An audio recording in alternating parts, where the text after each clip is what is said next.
Karibu kwenye Typhoon Film TZ. Hapa ndipo simulizi kali, drama zenye kugusa moyo na hadithi za maisha halisi huanzia. Kila simulizi linafunza, kila drama inaacha alama, na sisi tupo hapa kukusimulia. Kabla hujaendelea, tafadhali bonyeza subscribe, like, comment na share ili tuendelee kukuletea visa vipya kila wiki. Kipaji kikiwa na mpango hakikosi mlango. Subscribe kwa mengi zaidi. Sasa tuanze simulizi letu la leo. We, African heads of state, must stop behaving like puppets that dance every time the imperialists pull the strings. Alizaliwa katika familia ya kawaida nchini Burkina Faso, nchi iliyokuwa imechoka na umaskini, ukosefu wa usalama na ahadi zisizotimia. Ibrahim Traoré hakuzaliwa katika ikulu wala kwenye familia ya wanasiasa. Alizaliwa katikati ya wananchi waliokuwa wanaishi maisha ya kujikaza kila siku.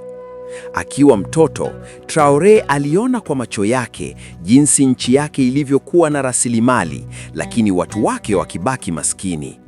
Aliwaona vijana wakikosa ajira, wakulima wakilia juu ya mazao yasiyo na soko, na hofu ya mashambulizi ikianza kuingia kwenye maisha ya kila siku. Haya yote yalijenga ndani yake swali moja nzito: kwa nini nchi yetu inaumia kiasi hiki?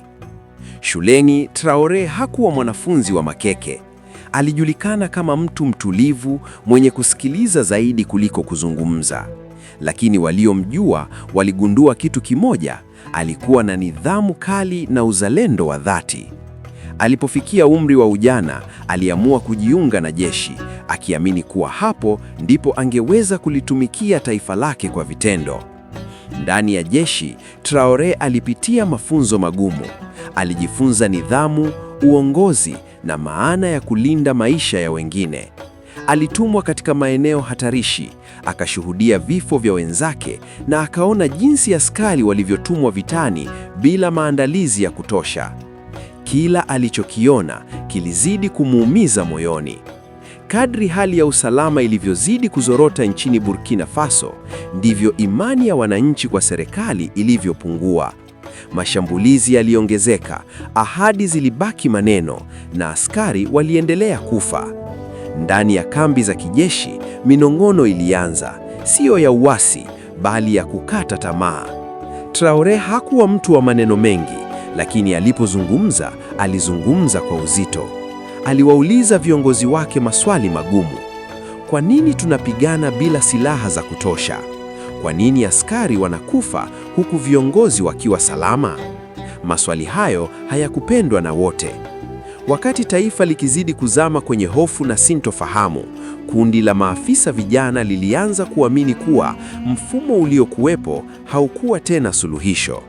Traoré akawa sehemu ya mawazo hayo, sio kwa tamaa ya madaraka, bali kwa imani kuwa kitu kikubwa kilipaswa kubadilika. Usiku mmoja mzito, huku taifa likiwa limelala katika hofu na sintofahamu, maamuzi mazito yalifanyika. Hakukuwa na sherehe, hakukuwa na muziki, kulikuwa na ukimya wa mapinduzi. Asubuhi ilipofika, Burkina Faso haikuwa ile ile tena. Jeshi lilikuwa limechukua udhibiti, na jina moja likaanza kutajwa kila mahali: Ibrahim Traoré. Lakini mapinduzi yalikuwa mwanzo tu.